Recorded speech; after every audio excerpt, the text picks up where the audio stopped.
नमस्ते सभी को, आप सभी का स्वागत है आपके अपने YouTube channel dynamic reasons academy पर।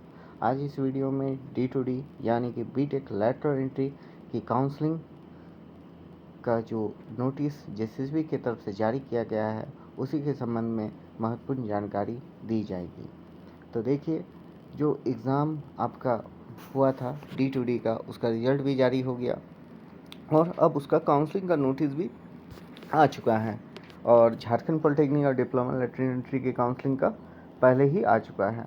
तो इस वीडियो को शुरू करने से पहले आप सभी से आग्रह होगा कि डिस्क्रिप्शन में दिए गए टेलीग्राम चैनल को ज्वाइन कर लें और व्हाट्सएप ग्रुप को ज्वाइन कर लें, क्योंकि कोई भी सूचना आती है तो वो सबसे पहले टेलीग्राम और व्हाट्सएप ग्रुप में शेयर की जाती है। तो वहाँ आप ज्वाइन करके रख लें ताकि आपको किसी भी तरह का अपडेट तुरंत मिल पाए। तो चलिए इस वीडियो को शुरू करते हैं। देखिए, झारखंड पॉलिटेक्निक और डिप्लोमा लेटरल एंट्री का काउंसलिंग का नोटिस पहले ही जारी कर दिया गया और दोनों का काउंसलिंग शुरू भी हो गया है, लेकिन D2D का काउंसलिंग नोटिस नहीं जारी किया गया था। इसका कारण भी यह था कि अभी जो डिप्लोमा अंतिम वर्ष में जो छात्र हैं, परीक्षा तो उनका हो गया है लेकिन रिजल्ट अभी तक नहीं आया है, तो इसलिए बिना रिजल्ट का काउंसलिंग पहले होना संभव नहीं था।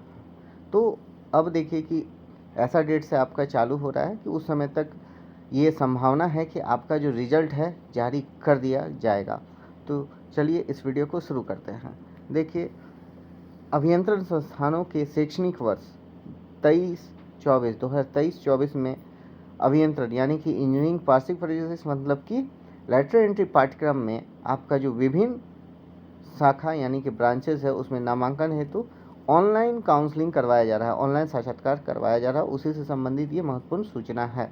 ठीक है, तो देखिए, लेटरल एंट्री में आपका होता है कि आप थर्ड सेमेस्टर या फिर सेकेंड ईयर में आपका एडमिशन होता है। ठीक है, तो देखिए, इसका जो एग्ज़ाम जो हुआ था 29 अप्रैल को हुआ था और जो रिजल्ट है 30 मई को जारी कर जा चुका है।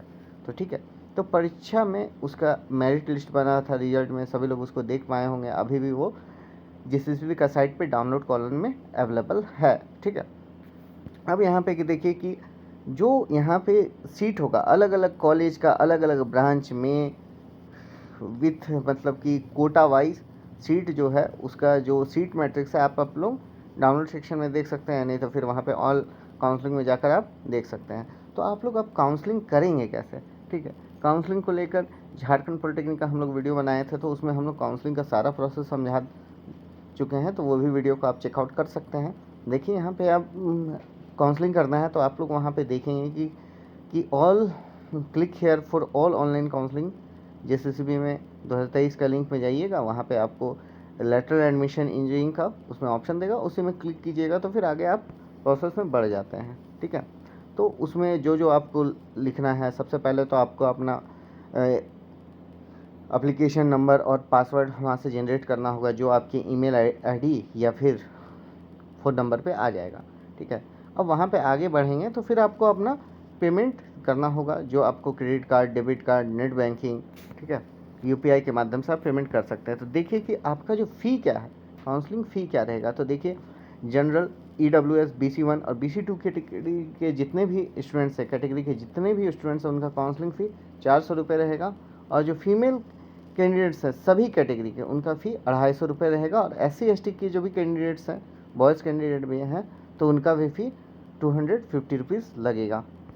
ठीक है, अब देखिए कि यदि आपका सीट अलॉट हो जाता है, यदि आपका सीट अलॉट हो जाता है तो उसको बुक करने के लिए, ठीक है, यानी कि अलॉटमेंट लेटर निकालने के लिए आपको 1000 रुपीज़ पे किया जाता है, जो कि आपका बाद में एडमिशन चार्ज में आपका इंक्लूड हो जाता है। ठीक है, इंक्लूड होकर आपको कम फ़ी ही देना पड़ता है। और यदि आप एडमिशन नहीं लेते हैं तो फिर ये आपका नॉन रिफंडेबल है, तो इसलिए ये बोर्ड के द्वारा ही सीज कर लिया जाएगा। अब देखिए कि यहाँ पे आपका कि यदि कोई विद्यार्थी का पहला और दूसरा चक्र के साक्षात्कार में नामांकित हैं, ठीक है, दूसरा पहला या दूसरा जो ऑनलाइन काउंसलिंग है उसमें आधार पे नामांकन ले लिए हैं, ठीक है, और दूसरा मतलब कि आगे के काउंसलिंग में यानी कि दूसरा काउंसलिंग हो या तीसरा काउंसलिंग हो शामिल होना चाहते हैं, तो उसमें यदि उसमें उनका सीट पुनः आवंटित होता है तो उसमें उनको एडमिशन लेना होगा, क्योंकि यदि आप दोबारा काउंसलिंग में जाते हैं तो आपका पहले वाला जो सीट है वो कैंसिल अगर मिल रहा है तो कहीं अगर आपको मिल रहा है तो आपका जो पिछला काउंसलिंग है वो आपका कैंसिल हो जाएगा, उसके बाद ही आपको मिलता है, फिर वो सीट किसी और को अलॉट हो जाता है। तो इसलिए यदि आप दूसरा काउंसलिंग में भाग लेते हैं और आपका अलॉट हो गया है तो आपको एडमिशन लेना कंपलसरी होगा, नहीं तो फिर आपका पहले का भी रजिस्ट्रेशन कैंसिल हो जाएगा, एडमिशन कैंसिल हो जाएगा और आप कहीं के छात्र नहीं रहेंगे। ठीक है, तो दूसरा फिर उसके बाद आपको किसी पे किया जाएगा, क्योंकि जो यहाँ पे लिखा हुआ है कि क्योंकि जो आपका पहले से लिया हुआ सीट था उसको दूसरे के आधार पे मिल जाता है। ठीक है, काउंसलिंग के आधार पे। ठीक है, अब देखिए कि प्रथम और द्वितीय साक्षात्कार से आवंटित तथा संस्थान में नामांकित अभ्यर्थियों को आंशिक नामांकन शुल्क देना होगा। यानी कि यदि आप पहला या दूसरा साक्षात्कार में अगर एडमिशन लेते हैं और नामांकन करवाते हैं तो फिर आपको एडमिशन जो शुल्क है आंशिक नामांकन शुल्क यानी कि 1000 रुपये दिया जाता है वो आपको देना नहीं होगा। ठीक है, बाकी जो एडमिशन प्रोसेस है आरक्षित वर्ग हो, ठीक है, जैसा भी आवंटन है वो मतलब कि अधिनियम के अनुसार होगा।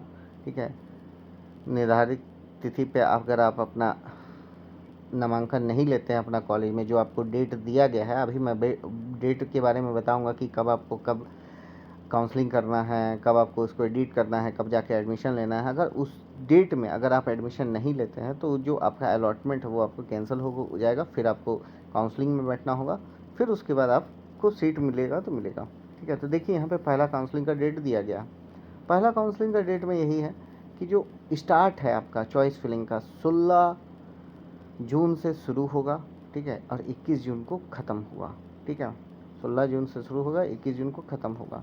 अब इसमें आप लोग एडिट कब से कब तक कर सकते हैं, तो 22 तारीख को आप लोग एडिट कर सकते हैं, और जो आपका अलॉटमेंट लेटर होगा 3 दिन बाद यानी कि 26 जून से 1 जुलाई तक आपको वहाँ एडमिशन अलॉटमेंट लेटर भी आपका डाउनलोड होगा और एडमिशन भी आप इसमें ले सकते हैं। लेना होगा आपको उसी डेट में, आपने जितना भी डॉक्यूमेंट है, चाहे वो 10th का हो, डिप्लोमा को हो, और बाकी रेसिडेंशियल हो, कास्ट सर्टिफिकेट हो, इनकम सर्टिफिकेट हो।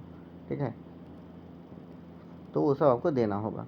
ठीक है, अब दूसरा काउंसलिंग का भी नोटिस का मतलब कि जो दूसरा काउंसलिंग का जो है डेट ये इसी में मेंशन है कि आपका देखिए पहला काउंसलिंग में बहुत लोग भाग लेंगे। ठीक है, तो कुछ सीटें बचेंगी सेकंड काउंसलिंग के लिए, तो उसका जो सीट मैट्रिक्स है 5 जुलाई को जारी किया जाएगा। ठीक है, फिर आपका जो काउंसलिंग प्रोसेस है 6 जुलाई से शुरू होगा। ठीक है, और ख़त्म कब होगा, 12 जुलाई को। ठीक है, अब इसमें आप एडिट कर किस दिन तक कर सकते हैं, तो 13 जुलाई को आपके पास ऑप्शन रहेगा कि यदि आप उसको पूरा लॉक करके सबमिट कर दिए हैं तो उसको आप बाद में फिर से एडिट कर सकते हैं। और आपका जो अलॉटमेंट लेटर डाउनलोड आप कब से कब तक कर सकते हैं, तो 18 जुलाई से 25 जुलाई तक। ठीक है, तो फिर इसमें आपको एडमिशन ले लेना है, नहीं तो फिर भी इसमें आपको कैंसिल नहीं लेंगे तो आपका कैंसिल हो जाएगा अलॉटमेंट। फिर यहाँ पे है तीसरा यानी कि अंतिम काउंसलिंग का नोटिस, तो इसमें आपका जो वैकेंट सीट मैट्रिक्स है 31 जुलाई को जारी होगा और आपका चॉइस फिलिंग जब आपका स्टार्ट हुआ 1 अगस्त से 9 अगस्त तक होगा। ठीक है, 9 अगस्त तक होगा।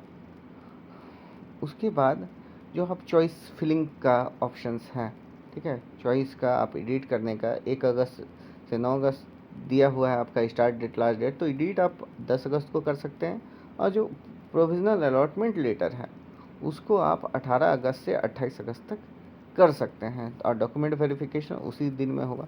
तो इसी तरह आपको काउंसलिंग करना है। ठीक है, और कोई भी अगर सहायता चाहिए हो तो आप लोग मैसेज कर सकते हैं, आपको समय के साथ जवाब दिया जाएगा। ठीक है, कोई भी आपको सहायता चाहिए हो, काउंसलिंग में कोई भी डाउट हो तो उसके लिए आप दिए गए नंबर पर संपर्क कर सकते हैं, आपको बता दिया जाएगा कि क्या आपके लिए बेहतर रहेगा क्या नहीं रहेगा, थोड़ा गाइडेंस आपको प्रोवाइड कर दिया जाएगा। यदि आप चाहेंगे तो मैसेज कर सकते हैं दिए गए नंबरों पर। तो सभी लोग तैयार रहें कि आप लोग का जो काउंसलिंग है 16 जून से शुरू होने वाला है। पहला काउंसलिंग जितने भी D2D diploma BTech lateral entry के स्टूडेंट्स हैं तो उनका काउंसलिंग 16 जून से शुरू होने वाला है। इस वीडियो को ज़्यादा से ज़्यादा शेयर करें और चैनल को सब्सक्राइब कर लें, साथ ही टेलीग्राम चैनल को ज्वाइन कर लें कि ऐसी महत्वपूर्ण जानकारी आपको हमेशा मिलते रहेंगी। इसी के साथ इस वीडियो को समाप्त करते हैं और जल्दी मिलते हैं एक नए वीडियो में। जय हिंद, जय भारत, भारत माता की जय, वंदे मातरम।